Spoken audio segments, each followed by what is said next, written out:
Hello दोस्तों, welcome to our channel tech thrust. ये video है आरआरबी टेक्नीशियन सेट देखेंगे हम। आज का सेट होगा मेरा।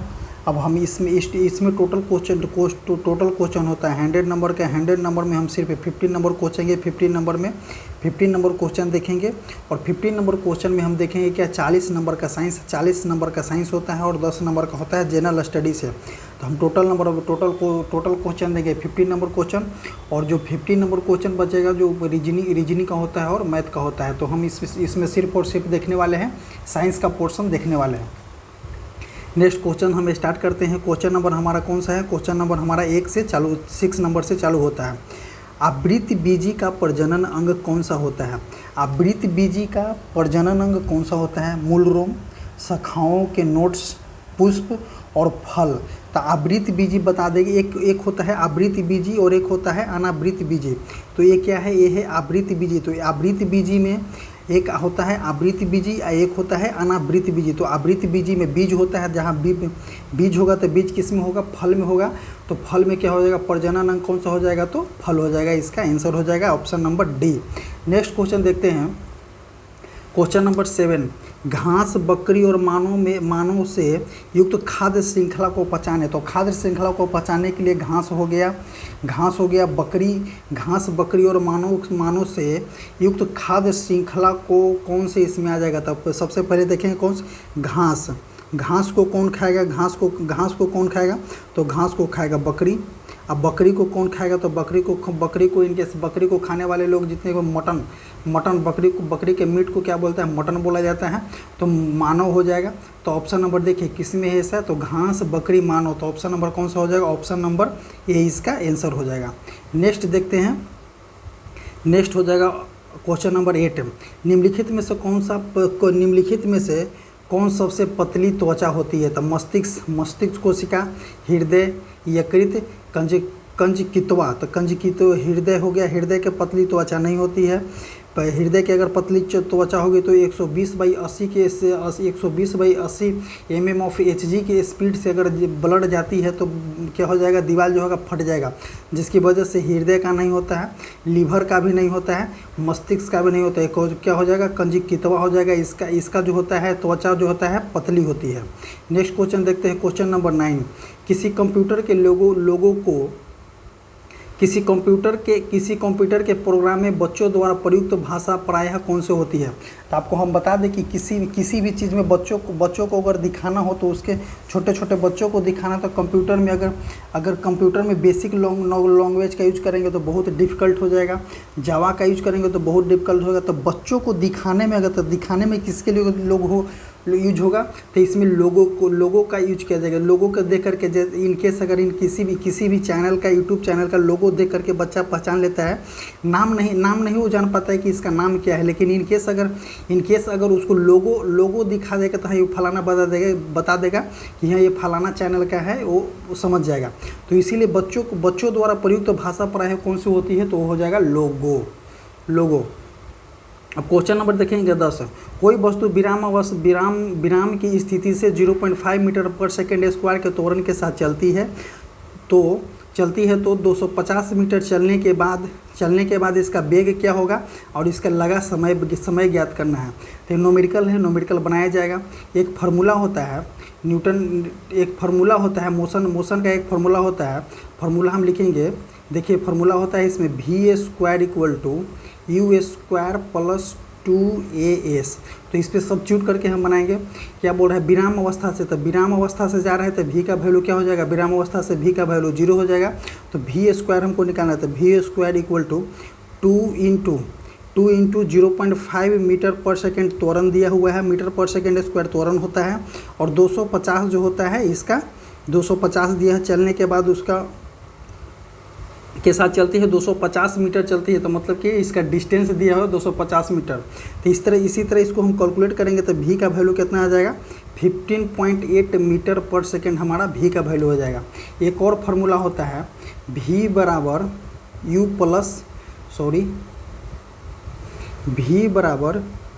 + 80 एक फार्मूला होता है। तो हमारा u का वैल्यू कितना है? u का वैल्यू हम कितना लाएँ? यू का वैल्यू हम लेकर के आए 15.8 यू का वैल्यू लेकर के आए। ये तो इनिशियल ये तो वेलोसिटी जो है विराम अवस्था से ये 0 हो जाएगा। जब 0 हो जाएगा तो ए का वैल्यू कितना है, ये 0 हो जाएगा तो इक्वल टू हो जाएगा 0.5 इंटू टी का वैल्यू निकालना है।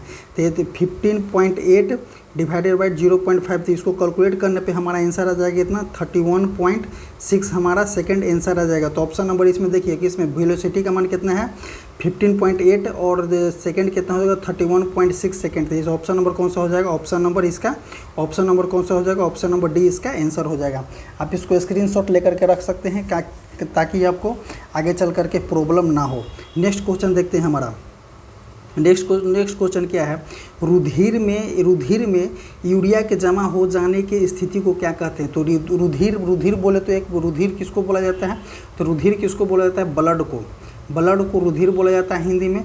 तो रुधिर में जब यूरिया जमा हो जाती है उस स्थिति को क्या बोलते हैं, तो उस स्थिति को यूरेमिया बोला जाता है। जब रुधिर में यूरिया जमा हो जाती है तो उस स्थिति को क्या बोला जाता है, यूरेमिया बोला जाता है। और हिमटूरिया किसको बोला जाता है, पेशाब के रास्ते जो ब्लड आता है उसको हम हिमटूरिया बोलते हैं। जब पेशाब के रास्ते ब्लड आता है तो उसको हम हिमटूरिया बोलते हैं। और जब रुधिर में यूरिया को जमा हो जाने की स्थिति को क्या बोलते हैं, यूरेमिया बोला जाता है। तो ऑप्शन नंबर कौन सा हो जाएगा, ऑप्शन नंबर सी। 11 के कौन सा हो जाएगा, ऑप्शन नंबर सी हो जाएगा। नेक्स्ट क्वेश्चन देखते हैं 12 नंबर। डेंगू से पीड़ित व्यक्ति में समांतर रोग लक्षण दिखाई पड़ता है, वह क्या होता है। तो जब डेंगू से पीड़ित कोई होता है तो डेंगू से पीड़ित में क्या होता है, उसका प्लेटलेट्स की संख्या बहुत कम हो जाती है, जिसकी वजह से उसको प्लेटलेट्स की संख्या होता है जो काफ़ी कम जाती है, जिसकी वजह से बुखार होता है, पैर में बहुत ज़्यादा शरीर में अड़कन हो जाता है और रोग प्रतिरोधक क्षमता जो है घटने लगता है। तो प्लेटलेट्स की संख्या कमी होने से ऐसा स्थिति होता है। तो डेंगू से पीड़ित व्यक्तियों के समांतर लक्षण दिखाई देते हैं। प्लेटलेट्स की संख्या जो है कमी हो जाती है। और डेंगू जो होता है एडिज मच्छर के काटने से होता है, एडिज मच्छर के काटने से डेंगू होता है। नेक्स्ट क्वेश्चन देखते हैं, क्वेश्चन नंबर 13।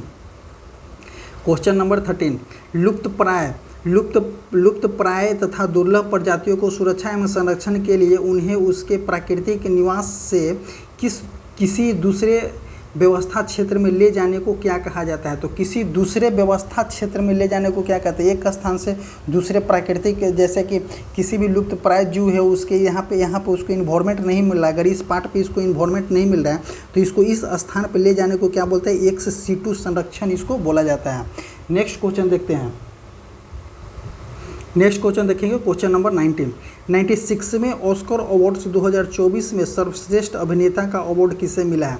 तो क्या बोल रहा है कि 96 में ऑस्कर अवार्ड 2024 में सर्वश्रेष्ठ अभिनेता का अवार्ड किसे मिला है। तो किलियन मर्फी को सर्वश्रेष्ठ अभिनेता का अवार्ड दिया गया है। नेक्स्ट क्वेश्चन देखते हैं, क्वेश्चन नंबर 20। सूर्य के व्यापक अध्ययन हेतु आदित्य L1 मिशन के प्रोजेक्ट डायरेक्टर का नाम क्या है।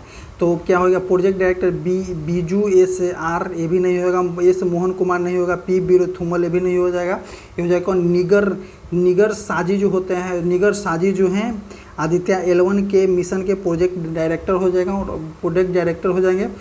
L1 का मान होता है लैग्रेंजियन पॉइंट बोला जाता है L1 को। नेक्स्ट क्वेश्चन देखते हैं। नेक्स्ट क्वेश्चन देखेंगे, क्वेश्चन नंबर 26। पारा एकमात्र ऐसी धातु है जो 0 डिग्री सेल्सियस पर तरल रहती है, इसका मुख्य कारण क्या है। तो जब पारा एक ऐसी धातु है जो 0 डिग्री सेल्सियस पर तरल अवस्था में होती है, कौन सा है, तो एक पारा ही ऐसा धातु है। कभी कभी एग्जाम में क्वेश्चन देखने को मिलता है कि कौन सा धातु है जो तरल अवस्था में होता है, तो इसका आंसर हो जाएगा पारा जो है तरल अवस्था में देखने को मिलता है। इसके मुख्य कारण क्या है, इसकी उच्च आयनीकरण क्षमता नहीं हो जाएगा, इसकी अति उच्च आयनीकरण ऊर्जा और ढीला अधात्विक बंधन ये भी नहीं हो जाएगा, इसका उच्च वाष्प दाब, इसकी उच्च आणविक त्रिज्या। तो इसका आंसर हो जाएगा कौन सा, ऑप्शन नंबर सी हो जाएगा। 26 का ऑप्शन नंबर कितना हो जाएगा, 26 का ऑप्शन नंबर सी हो जाएगा। और क्या बोल रहे हैं कि एकमात्र ऐसी धातु है, पारा जो धातु है जो कमरे के ताप पर कौन सा तरल अवस्था में होता है। ब्रोमीन एक अधातु है जो कमरे के ताप पर तरल अवस्था होता है। एक है गैसोलीन जो होता है हथेली पर रखिएगा तो भी एक तरल अवस्था में आ जाता है। नेक्स्ट क्वेश्चन देखते हैं, 27 नंबर क्वेश्चन। 27 नंबर क्वेश्चन एक न्यूमेरिकल है, न्यूमेरिकल को हम बनाएंगे। उत्तल लेंस की क्षमता 6 डायोप्टर है तथा एक अवतल लेंस की क्षमता 4 डायोप्टर है। संपर्क में रखे गए हैं संयुक्त लेंस क्या हो जाएगा? तो संयुक्त लेंस पूछ रहा है इसमें कि संयुक्त लेंस क्या हो जाएगा। जैसे कि इसमें बता रहे हैं कि उत्तल लेंस की क्षमता क्या होता है। उत्तल लेंस की क्षमता जो है 6 डायोप्टर, तो उत्तल लेंस की क्षमता जो है 6 डायोप्टर दी है। तो उत्तल लेंस का क्षमता कितना है? 6 डायोप्टर है।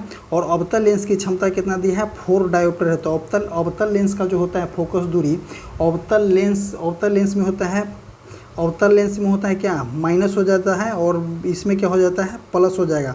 तो ये दोनों को घटाइए, कितना हो जाएगा? 2D आ जाएगा। जब 2D आ जाएगा तो 2D जो होता है किस में होता है? मीटर में होता है। जब किसी भी जैसे P बराबर होता है 1/f, जब P बराबर 1/f तो f के वैल्यू हमें निकालना है।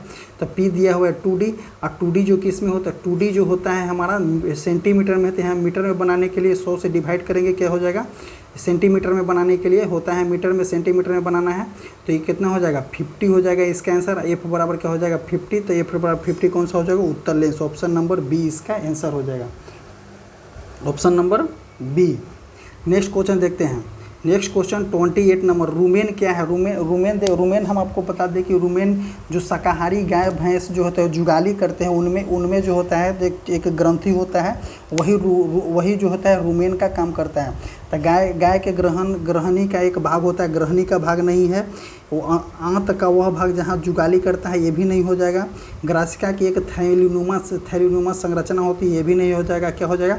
भोजन को संग्रहित करने के लिए अमाशय का एक कक्ष होता है।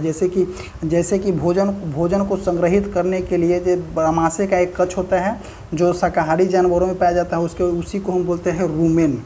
उसी को हम क्या बोलते हैं? तो रूमेन बोलते हैं। नेक्स्ट क्वेश्चन देखते हैं 29 नंबर, निम्न जीव अपने नाइट्रोजनी अपशिष्ट का उत्सर्जन किस प्रकार करते हैं? तो निम्न जीव इसमें क्या है? एक अमीबा है। तो अमीबा जो होता है अपने नाइट्रोजन का उत्सर्जन होता है विसरण विधि के द्वारा करता है। तो ऑप्शन नंबर देखिए विसरण विधि है, सामान्यतः विसरण विधि द्वारा। तो ऑप्शन नंबर यहीं से हो जाएगा। श्वसन द्वारा नहीं होता है, उत्सर्जित रसधानियों के माध्यम से नहीं हो जाएगा, रसधानियों में क्रिस्टल जमा ये भी नहीं होगा। तो इसका ऑप्शन कौन सा हो जाएगा? तो ऑप्शन नंबर ए इसका आंसर हो जाएगा।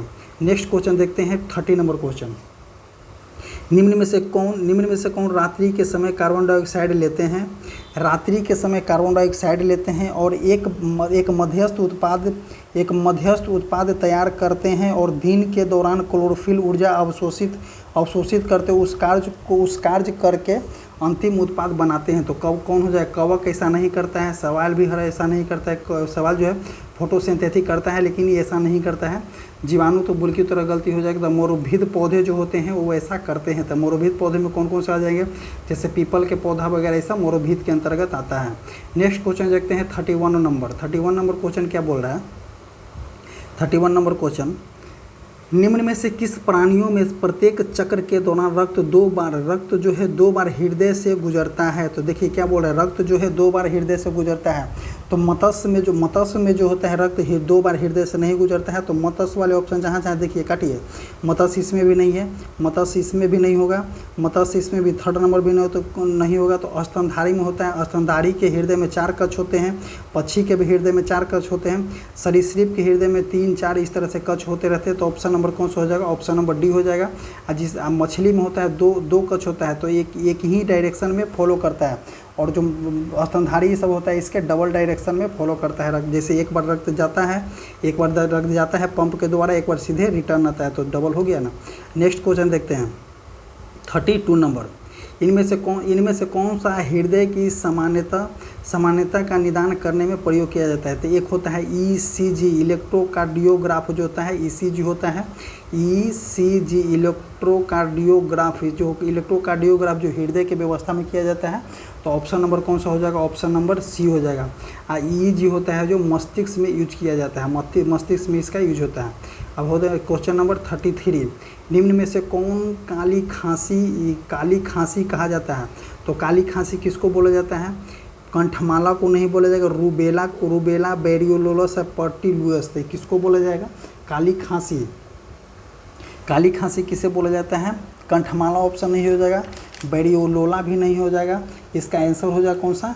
पैटुलिसस, पैटुलिसस इसका आंसर हो जाएगा काली खांसी को, काली खांसी को पैटुलिसस भी बोला जाता है। नेक्स्ट क्वेश्चन देखते हैं 39 नंबर। Next question 39 number. पृथ्वी के धुरी क्रांतिक तल के साथ के कोण पे झका होता है। तो क्या बोलता है कि पृथ्वी की धुरी जो है धुरी क्रांतिक कोण के साथ है, कितना डिग्री के साथ, तो 66.1/2 अंश के साथ झुका होता है। और 23.5 डिग्री जो पृथ्वी झुकी होती है, और ये जो है क्रांति धुरी के अनुसार कितना 66:1/2 अंश के साथ झुका होता है। तो ऑप्शन नंबर इसका कौन सा हो जाएगा, option number D. Next question देखते हैं कौन सा, नेक्स्ट क्वेश्चन देखेंगे 40 नंबर। 40 नंबर क्वेश्चन क्या बोल रहा है, 40 नंबर। भारतीय संविधान का अनुच्छेद 72 निम्नलिखित में से किस संविधान से संबंधित है। तो अनुच्छेद 72 बोलता है क्या, अनुच्छेद 72 बोलता है कि किसी भी आपराधिक मामला हो या फांसी के मामला हो, वो राष्ट्रपति द्वारा क्षमा शक्ति की मांग करता है। तो कौन सा हो जाएगा, ऑप्शन बाक तंत्र की स्वतंत्रता, ये भी नहीं हो जाएगा। भारत के उच्च न्यायालय की संरचना उच्च न्यायालय काट दीजिए, प्रधानमंत्री की नियुक्ति भी काट दीजिए। ऑप्शन नंबर कौन सा हो जाएगा, ऑप्शन नंबर बी हो जाएगा। नेक्स्ट क्वेश्चन देखते हैं क्वेश्चन नंबर 46।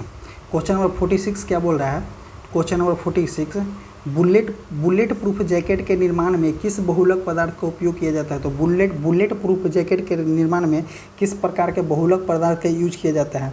इसमें नाइलॉन 66 का यूज नहीं किया जाता है, डेक्रोन का भी नहीं किया जाता है। कौन सा हो जाएगा, रेयन जो हो जाएगा, ये भी नहीं हो जाएगा। कौन सा हो जाएगा, केवलर का यूज किया जाता है। जो केवलर का यूज किया जाता है किस लिए, तो बुलेट प्रूफ जैकेट के निर्माण के लिए केवलर जो है बहुलक उसका यूज किया जाता है। अब देखते हैं 47 नंबर क्वेश्चन। 47 नंबर क्वेश्चन क्या कह रहा है, आवर्त सारणी के 5वें आवर्त में कितने तत्व हैं। तो इसको देखते हैं कि 5वें आवर्त में कितने तत्व रखे गए हैं। आवर्त पूछ रहा है, हमारे पीरियोडिक टेबल में आवर्तों की संख्या कितनी है, तो 7 है। 1 2 3 4 5, sorry we should take as a alphabetical number A B C D E F and G। तो क्या बोल रहा है, हमारे पीरियोडिक टेबल में 7 आवर्त होते हैं। पहले आवर्त में तत्वों की संख्या कितनी है, 2। पहले आवर्त में 2 है, 2 8 8 18 18 32 और अज्ञात बोल सकते हैं, या इसमें पता नहीं है। जैसे कि 7 वाले आवर्त में जो होता है, 7 वाले आवर्त में डिफाइंड नहीं है कि कितना तत्व रखा गया है, तो इसको हम अज्ञात रखेंगे। अब देखेंगे कितना है, 2 8 8 18 18 32। इसी तरह से हमें नंबर याद कर लेना होगा, क्योंकि ये एग्ज़ाम में पूछते रहता है नंबर कि 2 8 18 18 32, सॉरी 2 8 18 18 32 जो हो जाएगा 2 8 18 18 32 और अज्ञात हो जाएगा। इसी तरह से हमारा 2 8 8 हो जाएगा। 2 8 8 18 18 32, 2 2 4 2 6 2 8 8 18 18 32 इसका आंसर हो जाएगा। 7वां ग्रुप जो होता है अधूरा होता है, और पहले ग्रुप में हो जाएगा 2, दूसरे में 8, तीसरे में 8, चौथे में 18, 5वें में 18। तो इसमें क्या पूछ रहा है, 5वें आवर्त में पूछ रहा है। तो 5वें आवर्त में कितने हो जाएंगे, कितने एलिमेंट हो जाएंगे, तो 18 एलिमेंट हो जाएंगे। अब हमको बता दें कि 7 आवर्त होते हैं और 18 कितने होते हैं, 7 आवर्त होते हैं और 18 जो होते हैं ग्रुप होते हैं। कितने, 7 आवर्त होते हैं और पीरियोडिक टेबल में 18 ग्रुप होते हैं। किसमें, मोस्ले वाले मॉडर्न पीरियोडिक टेबल में 7 आवर्त और 18 ग्रुप होते हैं। हॉरिजॉन्टल लाइन जो क्षैतिज जो होता है, ये हॉरिजॉन्टल लाइन है, इसको आवर्त बोला जाता है। वर्टिकल लाइन जो होता है, ये वाले खड़े लाइन वाले जो हैं, इसको हम वर्ग बोलते हैं। नेक्स्ट क्वेश्चन देखते हैं। नेक्स्ट क्वेश्चन देखेंगे 48 नंबर क्वेश्चन क्या कर रहा है, निम्नलिखित में से कौन से यौगिक के तुल्यांक भार और आणविक भार दोनों समान होता है। तो इसका एक फार्मूला होता है, कौन सा इसका फार्मूला है, फार्मूला देखते हैं हम। तुल्यांक भार इक्वल टू फार्मूला है, क्या बोला है, तुल्यांक भार इक्वल टू फार्मूला है आणविक भार बटे संयोजकता। आणविक भार बटे संयोजकता एक तुल्यांक भार इक्वल टू फार्मूला है। तो इसमें देखेंगे कैल्शियम और क्लोरीन के संयोजकता कितना हो जाएगा, 2, NaCl Na और क्लोरीन इसका संयोजकता कितना हो जाएगा, इसका संयोजकता जो होता है 1 हो जाएगा। NaCl के संयोजकता 1 हो जाएगा। अपनी NaCl के परमाणु द्रव्यमान कितना बोला जाता है, NaCl के परमाणु द्रव्यमान 23 होता है। क्लोरीन का कितना होता है, तो 35.5 के आसपास इसका परमाणु द्रव्यमान होता है। तो तुल्यांक भार ये दोनों के तुल्यांक भार हो गया। और तुल्यांक भार डिवाइड बाई 1 कर दीजिएगा तो ये भी आ जाएगा इसका आंसर। तो इसका आंसर कौन सा हो जाएगा, ऑप्शन नंबर डी इसका आंसर हो जाएगा। जैसे कि इसका फार्मूला होता है क्या, तुल्यांक भार डिवाइडेड बाई आणविक भार, तुल्यांक भार इक्वल टू डिवाइडेड बाई आणविक भार डिवाइडेड बाई संयोजकता। तुल्यांक भार इक्वल टू आणविक भार डिवाइडेड बाई संयोजकता। तो संयोजकता को Na और Cl के संयोजकता कितना होता है, 1 हो जाता है। और तुल्यांक भार अगर ये दोनों को जोड़ देंगे तो तुल्यांक भार हो जाएगा, आणविक भार हो जाएगा। आणविक भार संयोजकता से डिवाइड कर देंगे तो क्या हो जाएगा, तो तुल्यांक भार हो जाएगा। तो जब नीचे वैल्यू 1 है तो तुल्यांक भार और आणविक भार दोनों बराबर हो जाएगा। तो इसका ऑप्शन नंबर कौन सा हो जाएगा, ऑप्शन नंबर डी NaCl। आपको इसी तरह से चारों को निकाल करके देखना है, जिसका बराबर हो जाएगा वो आंसर आ जाएगा। मतलब कहने का मतलब क्या है कि तुल्यांक भार इक्वल टू आणविक भार दिया हुआ है डिवाइडेड बाई संयोजकता होता है। तो वैसा देखिए कि किसका संयोजकता 1 आ रही है, जिसका संयोजकता 1 आ जाएगा उसका तुल्यांक भार और आणविक भार दोनों क्या हो जाएगा, इक्वल हो जाएगा। नेक्स्ट क्वेश्चन देखते हैं। नेक्स्ट क्वेश्चन 49 नंबर, निम्नलिखित में से किस स्थिति में एक बंद चालक कुंडली में विभवांतर प्रेरित करता है। तो एक बंद चालक जो होता है कुंडली में विभवांतर किस तरह से प्रेरित करता है, देखते हैं। केवल बंद कुंडली को एक छड़ चुंबक की ओर ले जाने पर, बिल्कुल गलत। केवल एक छड़ चुंबक को कुंडली की ओर, ये भी गलत। या तो छड़ चुंबक या बंद कुंडली को ले जाए जाने पर बंद कुंडली के छड़ की ओर कुंडली को छड़ चुंबक की ओर ले जाने पर। तो ऑप्शन नंबर क्या हो जाएगा, इसका ऑप्शन नंबर सी हो जाएगा। नेक्स्ट क्वेश्चन देखते हैं, क्वेश्चन नंबर 50। किसी चुंबक को गैल्वेनोमीटर से संयोजित कुंडली के अंदर गति कराए जाने पर कुंडली में धारा प्रेरित होता है। प्रेरित धारा इनमें से किस कारक पर निर्भर नहीं करता है। चुंबक के ऑप्शन नंबर 1 जो होता है चुंबक के ध्रुव सामर्थ्य, कुंडली में संयोजित गैल्वेनोमीटर का प्रतिरोध, कुंडली में फेरों की संख्या, चुंबक की गति। इसका आंसर क्या हो जाएगा, इसका आंसर हो जाएगा कुंडली में संयोजित गैल्वेनोमीटर का प्रतिरोध जो है उस पर निर्भर नहीं करता है। नेक्स्ट क्वेश्चन देखते हैं 51 नंबर क्वेश्चन। 51 नंबर क्वेश्चन क्या बोल रहा है, 18 ओम प्रतिरोध वाले एक विद्युत बल्ब पर शून्य वोल्टेज आरोपित किए जाते हैं। शून्य वोल्टेज क्या है, अब हम गिवन देखेंगे। वोल्टेज क्या है, शून्य है। W का वैल्यू कितना दिया हुआ है, 18 ओम प्रतिरोध, 18 ओम प्रतिरोध दिया हुआ है। R का वैल्यू कितना दिया हुआ है, 18 ओम दिया हुआ है। एक फार्मूला होता है, फार्मूला कौन से है, फार्मूला होता है P बराबर VI, एक फार्मूला होता है। और V बराबर होता है क्या, IR। तो यहाँ हम I के वैल्यू सब्स्टिट्यूट करेंगे तो क्या हो जाएगा, V²/R। अब इनकेस देखिए कितना, V का मान 0 है और डिवाइडेड बाई R है। V का मान 0 है डिवाइडेड बाई R है, तो हमारा वाट शक्ति कितना हो जाएगा, 0 वाट हो जाएगा। 0 हो गया। ऑप्शन इसका आंसर हो जाएगा क्या, इसका आंसर हो जाएगा 0। आंसर इसका आ जाएगा क्या, 0 इसका आंसर आ जाएगा। अब देखते हैं 52 नंबर क्वेश्चन। 52 नंबर क्वेश्चन ध्यान से देखिएगा। श्रेणी क्रम में संयोजित तीनों कौन सा है, श्रेणी क्रम में संयोजित प्रतिरोध R1 R2 R3 के टर्मिनलों पर वोल्टेज क्रमशः V1 V2 V3 है।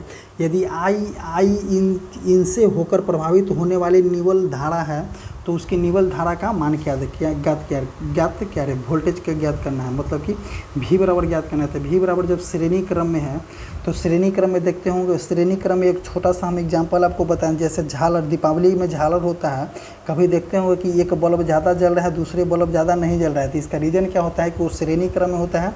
अब वोल्टेज जो होता है वहाँ पे वेरी करते चला जाता है।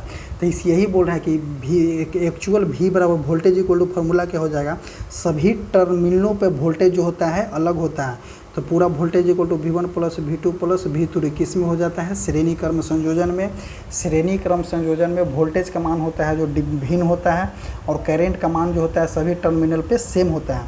तो क्या बोल रहा है इसमें, क्या बोला वोल्टेज, वोल्टेज का मान V1 पे अलग हो जाएगा, V2 पे अलग हो जाएगा, V3 पे अलग हो जाएगा। तो संयुक्त वोल्टेज निकालने के लिए हम V1 plus V2 plus V3 करेंगे। तो ऑप्शन नंबर इसका कौन सा हो जाएगा, ऑप्शन नंबर आ जाएगा हमारा option number A. Next question देखते हैं 53 नंबर क्वेश्चन। 53 नंबर क्वेश्चन हम 53 नंबर क्वेश्चन जो अभी हम बताएं कि रासायनिक तुल्यांकी के भार क्या होता है, आणविक भार या परमाणु भार डिवाइडेड बाई क्या होता है, संयोजकता। इसका आंसर हो जाएगा। तो देखिए कौन है, आणविक तुल्यांक रासायनिक तुल्यांकी भार इक्वल टू होता है आणविक भार डिवाइडेड बाई संयोजकता या परमाणु भार डिवाइडेड बाई संयोजकता। तो ऑप्शन नंबर कौन सा हो जाएगा, ऑप्शन नंबर 53। नेक्स्ट क्वेश्चन देखते हैं, नेक्स्ट क्वेश्चन देखते हैं 59 नंबर क्वेश्चन देखते हैं। 1940 में व्यक्तिगत सत्याग्रह आंदोलन में शामिल होने वाले दूसरे व्यक्ति कौन थे। तो 1940 में व्यक्तिगत सत्याग्रह में शामिल होने वाले दूसरे व्यक्ति कौन थे। तो दूसरे व्यक्ति कौन थे, जवाहरलाल नेहरू दूसरे व्यक्ति थे। पहले व्यक्ति कौन थे, तो पहले व्यक्ति विनोबा भावे थे। दूसरे व्यक्ति थे जवाहरलाल नेहरू और पहले व्यक्ति कौन थे, विनोबा भावे थे। 60 नंबर क्वेश्चन क्या कर रहा है, भारत की इनमें से कौन सी नदी पश्चिमी घाट से नहीं निकलती है। तो आपको बता दें पश्चिमी घाट से गोदावरी भी पश्चिमी घाट से निकलने वाले है, कावेरी पश्चिमी घाट से निकलने वाली है और कृष्णा नदी भी जो है पश्चिमी घाट से निकलने वाली। एक ताप्ती नदी जो है मध्य प्रदेश से होते हुए सूरत की ओर जाती है, गुजरात की ओर जाती है। ये नदी जो है पश्चिमी घाट से न होकर के इसको मध्य से बोल सकते हैं, पूर्वी घाट से बोल सकते हैं। ऑप्शन नंबर कौन सा हो जाएगा, ऑप्शन नंबर ए हो जाएगा। गोदावरी को वृद्ध गंगा भी बोला जाता है, गोदावरी को वृद्ध गंगा भी बोला जाता है, या दक्षिण का गंगा भी गोदावरी को बोला जाता है। और दक्षिण भारत की गंगा अगर बोला जाता है तो किसको बोला, दक्षिण भारत की गंगा बोला जाएगा, किसको बोला जाएगा, कावेरी को बोला जाएगा और गोदावरी को बोला जाएगा वृद्ध गंगा गोदावरी को बोल सकते हैं, बोला जाता है और दक्षिण का गंगा भी गोदावरी को बोला जाता है। नेक्स्ट क्वेश्चन देखते हैं, question number 66 number question logically question है। इसको बनाने के लिए देखिए किस तरह से बनेगा। परमाणु क्रमांक 20 वाला एक परमाणु दूसरे परमाणु के साथ शीघ्र संयोजी कर लेता है। परमाणु क्रमांक क्या हो जाएगा, जैसे देखिए सोडियम Na11 के लास्ट इलेक्ट्रॉन कितना होता है, 2 8 1 हो जाएगा। इसका कितना हो जाएगा, इसका कितना होता है, 2 8 8 2 8 8 8 16 16 2 18, ये हो जाएगा 2। किसका हो जाएगा, परमाणु संख्या 20 का परमाणु क्रमांक 20 का इलेक्ट्रॉनिक विन्यास हो जाएगा 2 8 18 2 हो जाएगा। ये सोडियम का कितना है, 2 8 1 हो जाता है। इसका हो जाएगा 2 8 4 हो जाएगा। इसका हो जाएगा 2 8 और 6 हो जाएगा। इसका कितना हो जाएगा, 2 और 8 हो जाएगा। हाँ 2 और 8 हो जाएगा। तो नियोन हो जाएगा। तो नियोन जो होता है कभी किसी में शामिल ही नहीं होता है, तो इसको ऐसे ही काट दीजिए।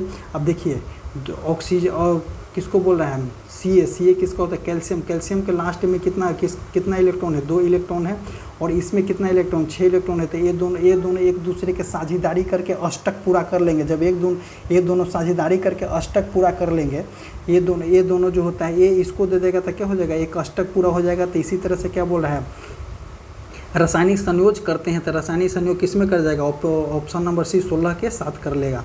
अब देखते हैं 67 नंबर क्वेश्चन, विद्युत संयोजी यौगिक में निम्न में से कौन सा गुण नहीं होता। विद्युत संयोजी यौगिक में कौन सा गुण नहीं होता है, उच्च गलनांक और निम्न गलनांक, एक ये सही है।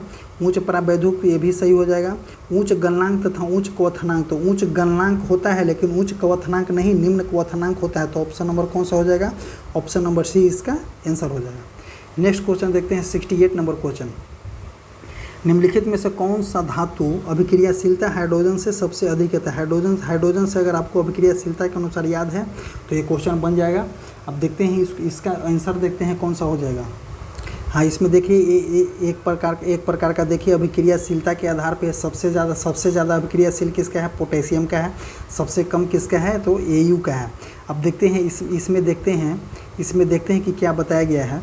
इसमें देखते हैं कि हाइड्रोजन से निम्नलिखित में से किस धातु की अभिक्रियाशीलता हाइड्रोजन से अधिक है। तो हाइड्रोजन से अधिक वाले कौन कौन से हो जाएंगे? सी यू नहीं होंगे तो सी यू वाले ऑप्शन काट दीजिए, ए यू वाले ऑप्शन काट दीजिए, ए वाले काट दीजिए। और देखिए ए यू वाला काट दीजिए तो अब किस में पीबी भी है, CuHg। तो हाइड्रोजन से अधिक वाले बोल रहे हैं तो हाइड्रोजन से Mg हो जाएगा अधिक, Mg हो जाएगा, Zn हो जाएगा, Sn हो जाएगा, Pb हो जाएगा, Fe हो जाएगा और Na हो जाएगा। तो हाइड्रोजन से ये सब हाइड्रोजन से इधर वाले जितने एलिमेंट है वो सब का संयोजकता हाइड्रोजन से अधिक होता है। हाइड्रोजन से Na माने इधर वाले एलिमेंट जो है कम होता है। तो इस लाइन को इम्पोर्टेंट याद कर लेना है क्योंकि इससे क्वेश्चन पूछता है एग्जाम में। नेक्स्ट क्वेश्चन देखते हैं कि क्या पूछ रहा है। नेक्स्ट क्वेश्चन पूछते हैं 69 नंबर क्वेश्चन। निम्नलिखित में से द्विविस्थापन अभिक्रिया निम्नलिखित में से कौन सा है? तो द्विविस्थापन अभिक्रिया के बारे में पूछ रहा है। तो द्विविस्थापन अभिक्रिया FeSO4 द्विविस्थापन अभिक्रिया नहीं है। PbCuSO4 PbCl2 ये भी द्विविस्थापन अभिक्रिया नहीं क्योंकि एक ही विस्थापित कर रहा है। ZnCuSO4 ये भी नहीं विस्थापन कर रहा है। तो Na2SO4 BaCl2 तो BaSO4 NaCl ये दोनों जो है द्विविस्थापन अभिक्रिया को कर रहा है। अब देखते हैं क्वेश्चन नंबर 70। निम्नलिखित में से कौन सा अम्ल क्षार सूचक नहीं है? तो अम्ल जो है क्षार सूचक नहीं है। आपको बता दें लिटमस भी अम्ल क्षार सूचक है, मेथाइल ऑरेंज भी अम्ल क्षार सूचक है, फिनोफेथिलीन भी अम्ल क्षार सूचक है। ये जो स्टार्च पेपर जो है ये सिर्फ अम्ल क्षार सूचक नहीं है। तो ऑप्शन नंबर कौन सा हो जाएगा? ऑप्शन नंबर हो जाएगा मेरा बी। और प्राकृतिक जो होता है प्राकृतिक अम्ल क्षार सूचक हो जाए कौन सा? लिटमस हो जाएगा, हल्दी हो जाएगा, एक ओड़हुल का फूल जो होता है वो भी प्राकृतिक अम्ल क्षार सूचक के प्राकृतिक में आता है। ये सब जो है मिथाइल ऑरेंज फिनोफेथिलीन ये सब तो कृत्रिम है और लिटमस प्राकृतिक होता है। तो ये तीनों जो हो गए अम्ल क्षार सूचक है। स्टार्च पेपर जो अम्ल क्षार सूचक नहीं है। अब देखते हैं 71 नंबर क्वेश्चन। एथेनॉल एक का एथेनोइक अम्ल निम्नलिखित में किस अभिक्रिया का उदाहरण देता है? तो एथेनॉल एक एथेनोइक अम्ल बनाता है ऑक्सीकरण के द्वारा। तो इसका क्या हो जाएगा? दहन नहीं होगा, योगराज नहीं होगा तो योगज अभिक्रिया नहीं हो जाएगा। ऑप्शन प्रतिस्थापन भी नहीं होगा। तो इसका आंसर कौन सा हो जाएगा? आंसर हो जाएगा ऑप्शन नंबर सी, ऑक्सीकरण अभिक्रिया इसका आंसर हो जाएगा। नेक्स्ट क्वेश्चन देखते हैं 72 नंबर क्वेश्चन। एक अवतल दर्पण मुख्य अक्ष के किसी बिंदु पर किसी वस्तु को जब अत्यधिक छोटा प्रतिबिंब पा रहा है, वास्तविक प्रतिबिंब पा रहा है तो उल्टा प्रतिबिंब पा रहा है तो वस्तु कहाँ हम रखेंगे? वस्तु F पे होगा। नेक्स्ट क्वेश्चन देखते हैं 73 नंबर क्वेश्चन। निम्नलिखित में से किस सामग्री का उपयोग सुविधाजनक रूप से विद्युतीय ऊष्मीय यंत्र में किया जाता है? तो विद्युतीय ऊष्मीय यंत्र के बारे में कौन कौन से जानते हैं? विद्युतीय ऊष्मीय यंत्र जो खाना बनाने वाले हीटर जो होता है वो भी विद्युतीय ऊष्मीय यंत्र होता है। गीजर जो होता है पानी गर्म करने वाला वो भी विद्युतीय ऊष्मीय यंत्र होता है। और क्या आयरन में भी विद्युतीय ऊष्मीय यंत्र होता है। आयरन में खाना बनाने में किसका यूज किया जाता है? तो नाइक्रोम के तार का यूज किया जाता है। बल्ब में क्या यूज किया जाता है? तो बल्ब में एक टंगस्टन यूज किया जाता है। नेक्स्ट क्वेश्चन देखते हैं। नेक्स्ट क्वेश्चन हो गया मेरा 79 नंबर क्वेश्चन। 79 नंबर क्वेश्चन पूछ रहा है क्या कि विवाह नामक विषय इनमें से किससे संबंधित है? तो विवाह जो होता है जो सूची पर पढ़ा गया है, राज सूची में नहीं आता है, संघ सूची के अंतर्गत भी नहीं आता। तो ये विवाह जो है राज्य सूची और संघ सूची के अंतर्गत दोनों आता है। जो कौन सा हो जाएगा? समवर्ती सूची के अंतर्गत आता है। नेक्स्ट क्वेश्चन देखते हैं क्वेश्चन नंबर 80 में बुद्ध की छवियों को पूजा एक महत्वपूर्ण परंपरा बन गई है। किसमें? तो बुद्ध की मूर्तियों की पूजा। तो बुद्ध की मूर्तियों की पूजा वज्रयान में नहीं किया जाता है, हीनयान में भी नहीं किया। तो महायान शाखा में जो बुद्ध की मूर्तियों का पूजा किया जाता है। नेक्स्ट क्वेश्चन देखते हैं। नेक्स्ट क्वेश्चन हो गया 86 नंबर क्वेश्चन। 86 नंबर क्या बोला है? डायनमो में विद्युत धारा निम्न में से किस सिद्धांत पर उपयोग करके उत्पन्न किया जाता है? तो डायनमो में विद्युत धारा किस सिद्धांत पर? विद्युत चुम्बकीय प्रेरण के सिद्धांत पर यूज किया जाता है। आप बहुत बार देखे होंगे। तो ऑप्शन नंबर क्या होता है? ऑप्शन नंबर ए हो जाएगा। नेक्स्ट क्वेश्चन देखते हैं। नेक्स्ट क्वेश्चन हो गया मेरा 87 नंबर क्वेश्चन। 87 नंबर क्वेश्चन कि एक इलेक्ट्रॉन एक्स अक्ष के अनुदिश गति करता है तथा विद्युत क्षेत्र वाई अक्ष के दिशा में होता है। तो इलेक्ट्रॉन की गति इलेक्ट्रॉन का पथ क्या हो जाएगा?